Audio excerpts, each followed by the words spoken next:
Kita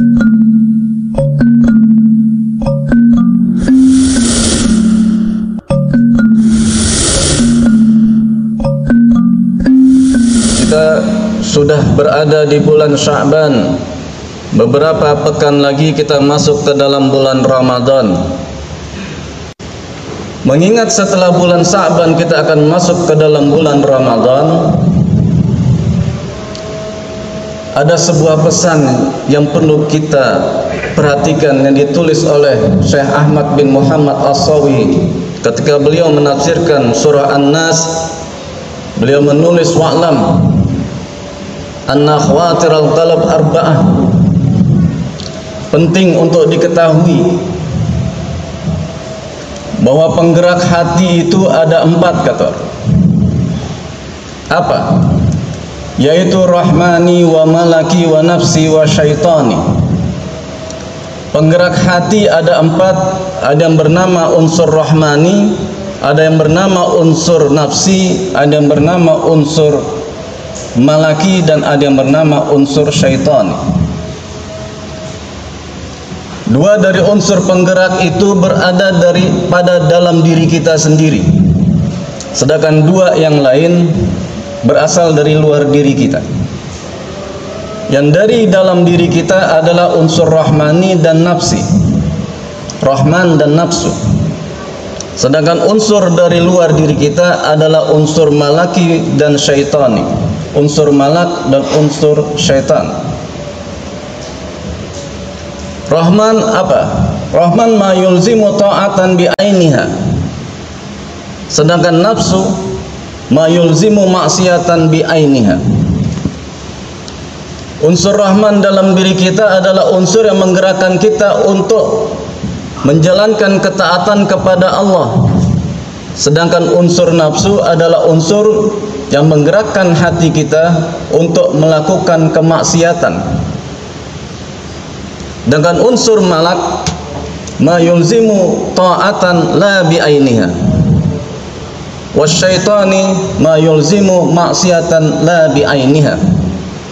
Unsur malak dari luar diri kita adalah unsur yang menggerakkan hati kita untuk menjalankan ketaatan, tapi itu dari luar diri kita. Sedangkan unsur syaitan adalah unsur yang menggerakkan hati kita untuk menjalankan kemaksiatan, dan itu dari luar diri kita.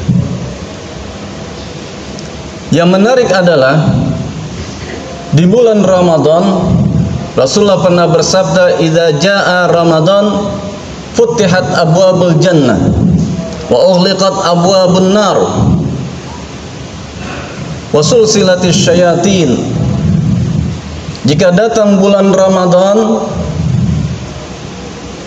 kata Rasul, pintu-pintu surga dibuka, pintu-pintu neraka ditutup, dan setan-setan dibelenggu. Ada beberapa tafsir tentang setan dibelenggu.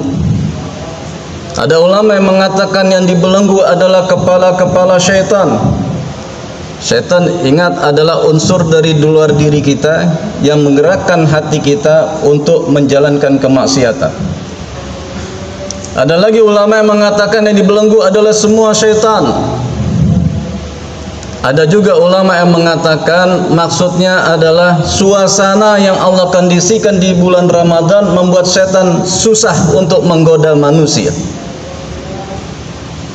Terlepas dari semua tafsir itu, kita dapat pahami bahwa Ramadan adalah bulan yang khusus.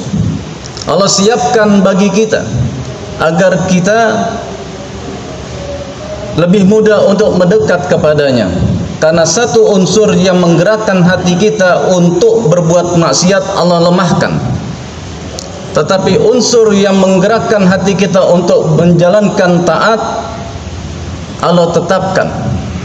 Tinggal satu yang tersisa, unsur dari diri kita, itu nafsu. Maka Ramadan adalah waktu kita untuk mengendalikan nafsu kita, sehingga nanti di 11 bulan setelah Ramadan kita bisa lebih mudah untuk menjalankan ketaatan karena nafsu sudah dilemahkan, sebagaimana pengendara unta telah melemahkan untanya, telah menjinakkan kudanya bagi pengendara kuda. Ini diantara hikmah puasa yang disebut oleh Dr. Mustafa Al-Khin dan Mustafa Al-Bughah yang beliau tulis, mereka tulis dalam kitabnya Fikih Manhaji. Jadi bulan Ramadan adalah bulan yang Allah sediakan seperti ladang subur bagi kita untuk kita manfaatkan, menjadikan diri kita lebih mudah mendekat kepadanya, sehingga naik kualitas keimanan kita, naik kualitas ketakwaan kita. Sebagaimana kita sering baca dalam surah Al-Baqarah 183, la'allakum tattaqun. Di situ manfaat Ramadan, di situ manfaat puasa. Jadi pada kesempatan ini Al-Fakir mengingatkan diri Al-Fakir dan jamaah semua yang hadir di tempat ini, pada saat-saat sekarang inilah penting bagi kita untuk mempersiapkan diri menyambut Ramadan, guna mengisi Ramadan, kalau perlu dengan membuat perencanaan mau ngapain kita di bulan Ramadan.